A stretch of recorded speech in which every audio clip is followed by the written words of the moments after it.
If you give 14 years of your life to a corporate powerhouse, you expect a quiet thank you. You expect your dedication to be respected. What you never expect is to be thrown out of the building on a rainy Friday morning before your first cup of coffee even goes cold. My name is Robert Vance. At 50 years old, I was the Chief Treasury Operations Officer at Vanguard Financial. For well over a decade, I built our entire liquidity management system from the ground up. I designed the security protocols, managed the cash flows, and oversaw every major transaction. My life revolved around precision, numbers, and ironclad financial rules. At 8:30 in the morning on a dark, wet morning, my calendar flashed with an unexpected human resources meeting. I assumed it was a quick check-in about our $620 million credit facility settlement, scheduled to clear later that afternoon. It was the largest liquidity movement of our fiscal year, and I had personally spent 4 months preparing it. Instead of a routine sync, I walked into a freezing conference room on the top floor. Sitting at the head of the glass table was Trent Dawson, our newly appointed executive vice president. Trent was 31 years old, arrogant, and hired 8 months ago purely because of his family connections on the board of directors. Next to him sat Miranda Cross, the human resources director, holding a thick folder. Neither of them offered me a seat. Trent did not even look up from his phone for the first 10 seconds. When he finally did, a small, smug smile played on his lips. "Robert," Miranda began, her voice dripping with fake corporate empathy, "we are streamlining our executive tier. As of right now, your position is being eliminated due to operational restructuring." Trent slid a single sheet of paper across the polished glass. It was a pre-signed termination letter. Beside it was a second document, a predatory non-compete agreement that required me to forfeit my accrued multi-million-dollar equity package in exchange for a tiny severance payout. "We need your corporate phone, your security badge, and your laptop immediately," Trent said, leaning back in his chair. "You will not be returning to your desk. Security will retrieve your coat." I stood there in the quiet room. A lesser person might have cried, shouted, or begged for an explanation. But 14 years in corporate treasury teaches you one fundamental truth. When an amateur tries to play power games, you never let them see you sweat. "I am not signing the non-compete," I said, my voice completely flat and calm. Trent's smile vanished. "If you do not sign it, Robert, you leave with nothing. And frankly, your heavy administrative role is outdated. My team can handle your daily tasks with their eyes closed." He signaled to 2 uniformed security guards waiting outside the door. They walked in, standing on either side of me like I was a common criminal. Miranda took my corporate devices from my hands, while Trent handed me my coat. They escorted me down the main elevator to the primary trading floor. Trent made sure to walk right beside me, speaking loudly so the junior traders could hear. "Do not worry about the afternoon settlements, Robert," Trent announced to the open room. "My new protege is taking over the treasury desk. We do not need 14-year veterans holding us back anymore." Colleagues stared at me in stunned silence. Some looked away in shame. I kept my chin up, my posture straight, and my hands steady. I did not say a single word. I simply walked past the rows of monitors, stepped into the parking garage elevator, and let the heavy metal doors slide shut. The elevator began its slow descent to the basement garage. The silence inside the steel cabin was absolute. But just as the elevator dinged on the bottom floor, the personal cell phone in my pocket began to vibrate aggressively. I pulled it out. The screen displayed a caller identification I had not seen on my personal line in years. Julian Hayes, the Global Chief Executive Officer of Vanguard Financial. I tapped the screen and brought the phone to my ear. Before I could even say hello, the chief executive's panic voice blasted through the speaker, so loud it echoed against the elevator walls. "Robert, do not leave the building. I am ordering you to turn around right now."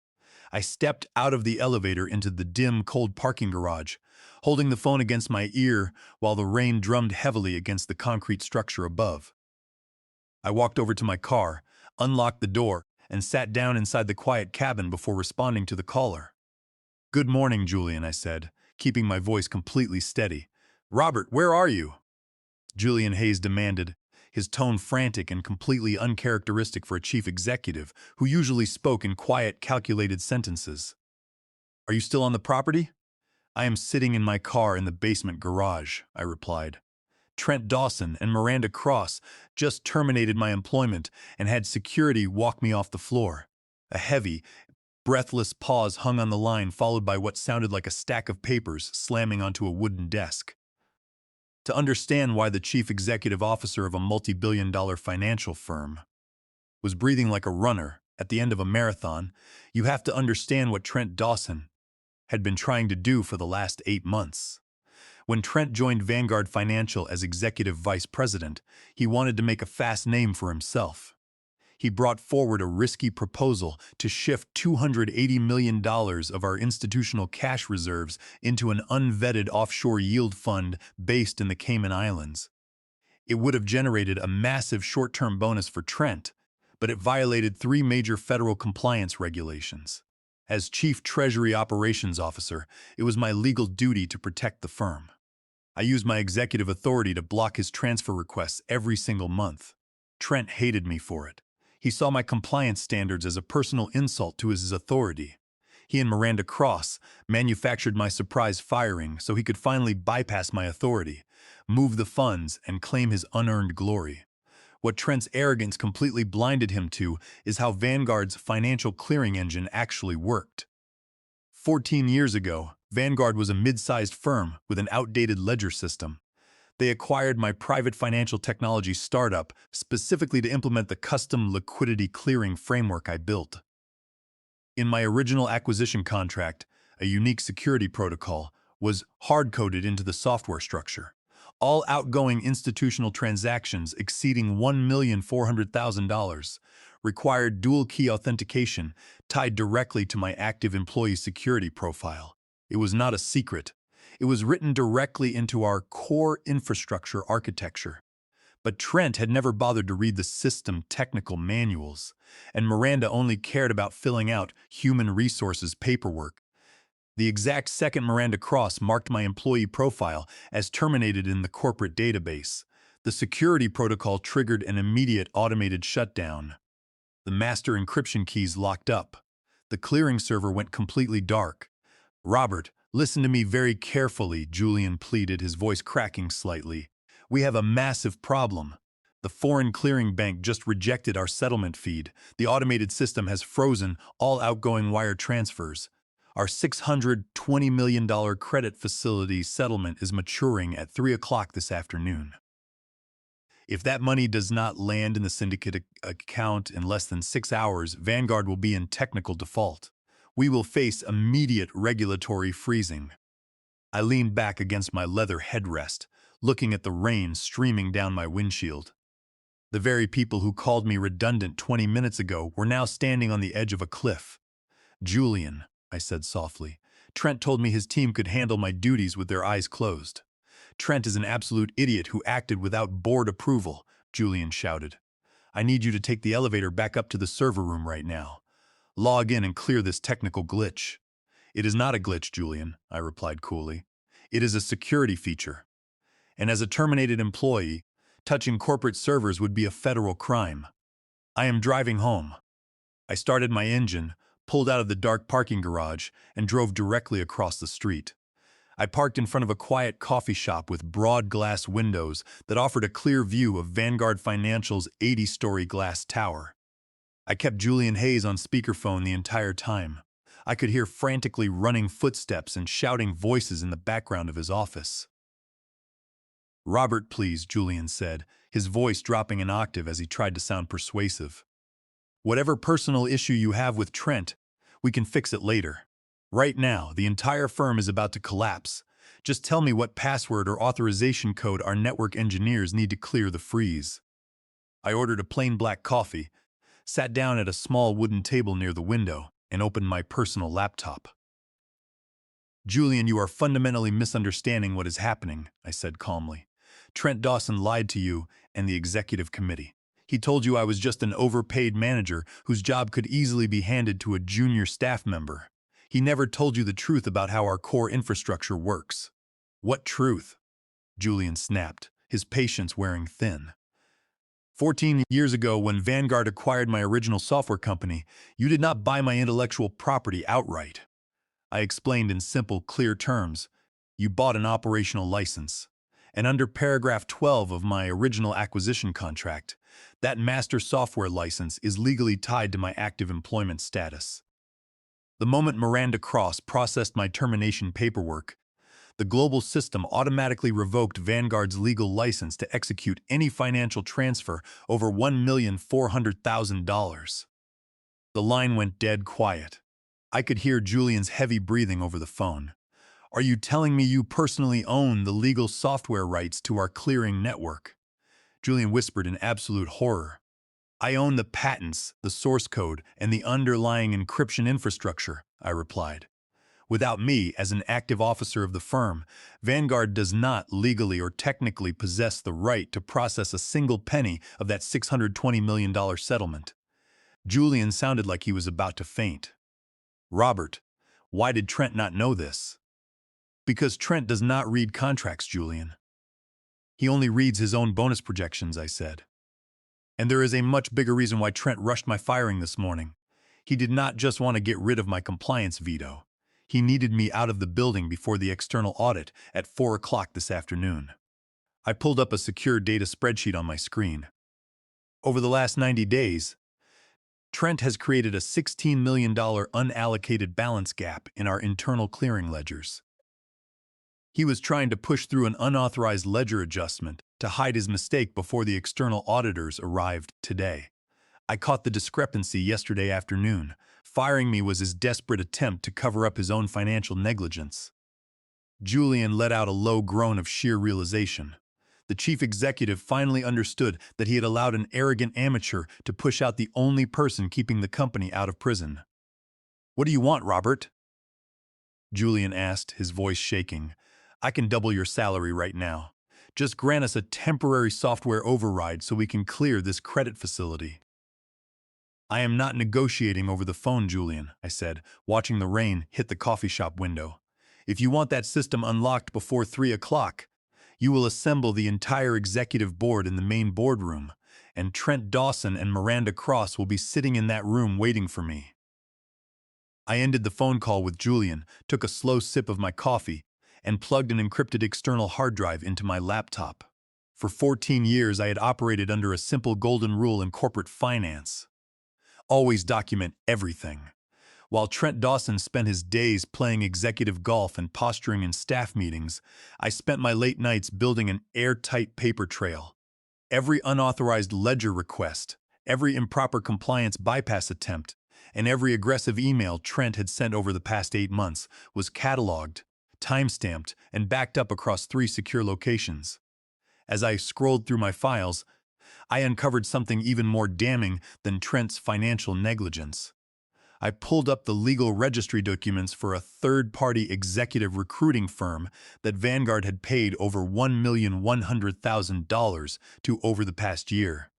The firm was listed under a hidden holding company, but when I cross-referenced the corporate registration numbers with state compliance records, the true owner popped up immediately. Miranda Cross. Human Resources Director, Miranda Cross was taking illegal kickbacks. Trent had been approving inflated corporate placement fees to Miranda's shadow company, and in return, Miranda was helping Trent bypass internal protocols to eliminate anyone who questioned his authority. It was not just corporate politics. It was systematic illegal fraud. I picked up my phone and placed a brief call to my senior corporate attorney, Nathan Reed. I explained the entire situation in 5 quick minutes. Robert, your legal position is completely bulletproof, Nathan assured me after reviewing my digital copies.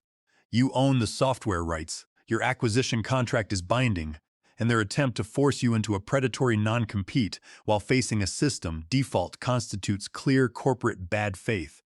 Walk into that room and dictate your terms. They have zero legal leverage. While I sat calmly in the quiet coffee shop, total chaos was tearing Vanguard Financial apart across the street.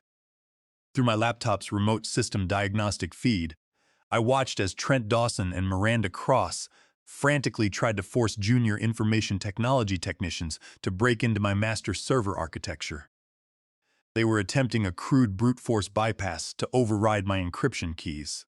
Their total ignorance of software security was almost embarrassing. My clearing system was programmed to treat any brute force override attempt as an active cyber attack.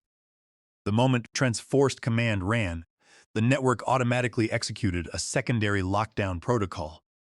It froze all subsidiary trade accounts and sent an automated emergency alert directly to our external banking partners and federal financial auditors. Instead of fixing the problem, Trent's frantic panic had just lit a massive flare in front of every major financial regulator in the country. By 1 o'clock in the afternoon, the situation inside the corporate tower had reached absolute critical mass.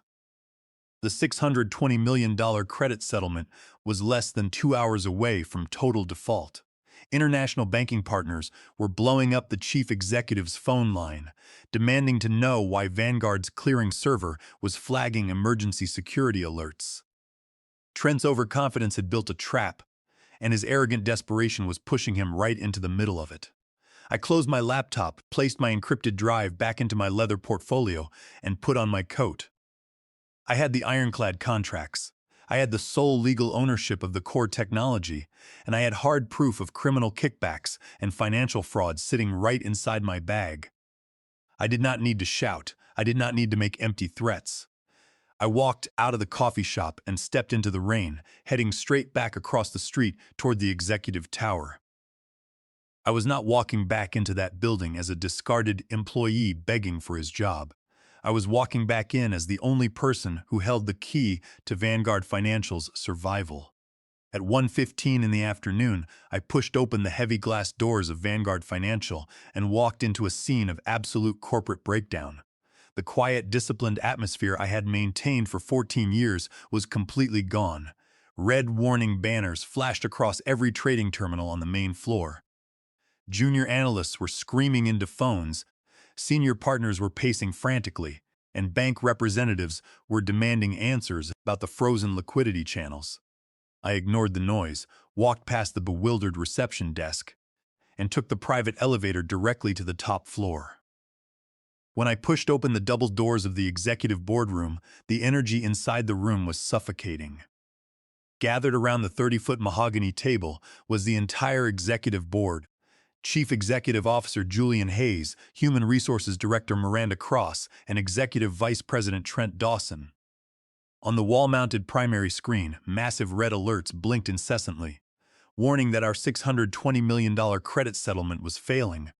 The second Trent saw me walk into the room, he surged out of his chair, his face flushed red with rage. "What is he doing here?" Trent roared, pointing a shaking finger at me. "Julian, why did you let this man back in the building? He is committing active corporate sabotage. He tampered with our servers before he left, and now he is trying to extort this company." Miranda Cross stood up beside him, clutching her tablet tightly. "Robert has been officially terminated. His exit paperwork strips him of all claims against Vanguard. He has zero legal standing to be in this room, and security should be called immediately." I did not raise my voice. I did not blink. I simply walked to the foot of the long table, pulled out a leather chair, and sat down. I pulled a slim display cable from my portfolio and plugged it directly into the boardroom terminal. "Trent, if you open your mouth again, you will only make your legal position worse," I said, my voice cutting through the room with absolute authority. I tapped my laptop screen. The flashing red warnings on the wall display were immediately replaced by a high-resolution scan of my original software acquisition contract from 14 years ago. "Members of the board," I began, looking directly at the chairman. "You were told this morning that I was being terminated due to routine operational restructuring. That was a lie. You were told my duties were administrative and could be easily handed off to Trent's junior staff. That was also a lie." I highlighted paragraph 12 on the screen. "I built the clearing engine this firm relies on. I own the software patents. Under my contract, Vanguard's operational license is legally tied to my active employment. The moment Trent and Miranda terminated me without board approval, they legally revoked the company's right to process any transaction over $1,400,000. A wave of quiet murmurs swept across the board members. Julian Hayes put his head in his hands. "Why would Trent rush a firing that shuts down our entire clearing network?" I asked, looking directly at Trent, whose confident posture was rapidly melting away.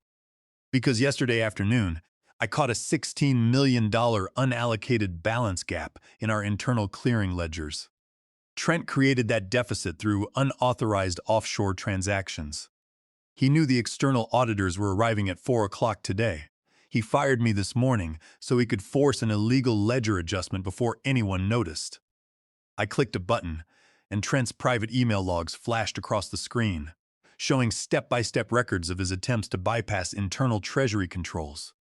The boardroom fell into dead, absolute silence.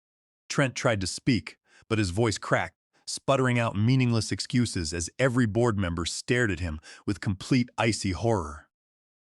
By 2:15 in the afternoon, the atmosphere in the boardroom had shifted from tension to pure, unadulterated panic. The red digital clock on the wall was ticking down rapidly. We were exactly 45 minutes away from 3 o'clock, the hard deadline for the $620 million credit facility settlement. If that transfer did not clear in 45 minutes, Vanguard Financial would enter automatic default, triggering a regulatory freeze and destroying the firm's stock value overnight. The board chairman leaned forward, resting his elbows on the table and looking at me with desperation. "Robert," the chairman said, his voice grave, "Trent's actions are going to be thoroughly investigated by legal counsel, but right now, we have 45 minutes before this company faces total financial bankruptcy. How quickly can you reauthorize the software and clear the settlement?" I looked the chairman straight in the eyes. "Under federal financial regulations, I cannot perform any operations on Vanguard infrastructure as a terminated worker. Furthermore, as the sole owner of the proprietary intellectual property, I will not grant access to my software without a fully executed, legally binding settlement agreement that protects my rights." Trent, watching his entire executive career disintegrate in front of his eyes, suddenly slammed his hands on the table. "This is insane," Trent shouted, his voice high-pitched and frantic. "We do not need him. I can fix this right now. I know the system administration codes. I can run a manual clearing override bypass from my terminal and clear the credit facility myself in 5 minutes." He reached for his laptop, his hands trembling as he typed furiously. I clicked my wireless mouse twice. A new document projected onto the giant boardroom screen right above Trent's head. "If Trent executes a manual clearing bypass, I suggest the board look at where that money will actually go," I said calmly. On the screen was an encrypted wire transfer order scheduled for 2:30 in the afternoon. Trent had programmed the manual override to pull $16 million directly out of our secondary reserve fund and route it straight into a private shell company account in the Cayman Islands under his brother-in-law's name. His plan was to execute the bypass, steal the $16 million to cover his previous ledger gap, and leave the firm to collapse under the default. Miranda Cross gasped, backing her chair away from Trent as if he were radioactive. "Trent, what did you do?" Miranda whimpered, her face completely pale. She turned to the board, tears streaming down her cheeks. "I did not know about the Cayman account. I swear I did not know. Trent told me Robert was auditing my human resources vendor accounts. He told me if I helped him walk Robert out of the building today, he would make sure the board increased my annual bonus." The board chairman did not say a word. He simply raised his hand and pressed the black emergency button beneath the edge of the boardroom table. 10 seconds later, the boardroom doors swung open. 3 armed corporate security officers walked in. "Remove Trent Dawson and Miranda Cross from the building immediately," the chairman commanded, his voice cold as steel. "Confiscate their personal belongings, strip their security clearances, and hold them in the ground floor security office until federal law enforcement arrives." Trent began screaming as security grabbed his arms, kicking at a chair as he was pulled toward the exit. Miranda wept loudly, pleading for mercy as she was led away. As the heavy double doors clicked shut behind them, the room went entirely quiet. The board members turned back to face me. The clock read 2:25 in the afternoon. 35 minutes remained. At 2:35 in the afternoon, with exactly 25 minutes remaining before total financial default, my corporate attorney, Nathan Reed, submitted my formal settlement agreement directly to the board's legal counsel. I sat calmly at the foot of the mahogany table, watching Chief Executive Officer Julian Hayes and the board chairman review the document. There was no room left for them to argue or negotiate. The red digits ticked down toward 3 o'clock, and my terms were non-negotiable. The settlement agreement laid out 4 crystal-clear demands. First, an immediate cash settlement of $4,800,000 to cover contract breach, unpaid software licensing fees, and full legal indemnity. Second, the immediate accelerated vesting of my full 11% equity stake in Vanguard Financial, legally protecting my ownership against any future corporate dilution. Third, a formal written public apology issued directly to company shareholders, acknowledging my foundational role in building the firm's treasury infrastructure and correcting the false record created by Trent Dawson and Miranda Cross. Fourth, my immediate appointment as managing partner of governance and treasury operations, granting me absolute unchallengeable veto authority over all future capital movements, compliance structures, and executive hires. The board chairman looked up from the document, his eyes scanning the room filled with silent, anxious directors. He looked at Julian Hayes, who simply nodded his head in complete surrender. "Sign it," the chairman said quietly to the corporate secretary. At 2:40 in the afternoon, Julian Hayes and the board chairman signed their names on the final page of the contract. My attorney verified the electronic signatures on his tablet, confirmed the wire transfer authorization for my settlement funds, and gave me a slight nod from his remote feed. "The agreement is executed and legally binding," Nathan confirmed over the speakerphone. "Robert, the system authority is fully restored to you." I reached into my coat pocket, pulled out a heavy metal hardware security key, and walked over to the primary terminal at the front of the room. I plugged the physical drive into the encrypted port and typed my 24-character master authentication password into the central prompt. For 3 seconds, the boardroom monitors went completely dark. Then, with a crisp digital chime, the entire system sprang back to life. Across every monitor on the wall, the aggressive flashing red warning banners vanished instantly. In their place, bright green confirmation screens flashed across the global clearing portal. On the main display screen, a simple message appeared. "Transaction cleared and settled. $620 million. A massive collective sigh of relief echoed through the boardroom. Several board members collapsed back into their chairs, wiping sweat from their foreheads. Less than 2 minutes later, the speakerphone on the table rang. It was the lead director of the International Banking Syndicate. "Vanguard Board, this is Global Clearing," the banker announced, his voice filled with surprise. "We just received full settlement confirmation on your $620 million credit facility. All regulatory flags have cleared, and your liquidity standing is verified as fully compliant." Julian Hayes let out a long breath, slumped over his desk, and looked up at me with profound respect. The board chairman stood up from his chair at the head of the long table. He walked over to me, extended his hand, and shook mine with firm, unshakable gratitude. "Robert," the chairman said, his voice echoing across the quiet room, "you did not just protect your own name today. You saved this entire firm from total destruction. From this moment forward, no decision is made in this building without your approval." He gestured toward the plush, high-backed leather chair sitting at the head seat of the board table, the chair that had belonged to Trent Dawson just 1 hour earlier. "Please," the chairman said smoothly, "take your seat." I walked over, pulled out the heavy leather chair, and sat down at the head of the table. One by one, every board member in the room lined up to shake my hand, fully aware that the quiet man they had tried to dismiss hours earlier was now the most powerful person in the company. 4 months after that stormy Friday afternoon, I sat in my new corner office on the top floor of the executive tower, looking out over the city skyline through broad floor-to-ceiling glass windows. The rain had cleared, and the sun was reflecting off the surrounding skyscrapers. My new desk was clean, organized, and uncluttered, except for a single framed document hanging on the wall right beside my executive chair, the original master patent for our proprietary treasury clearing architecture. In 120 days, Vanguard Financial had undergone a complete, radical transformation. Under my direct authority as managing partner of governance, we completely dismantled the reckless culture that Trent Dawson had attempted to build.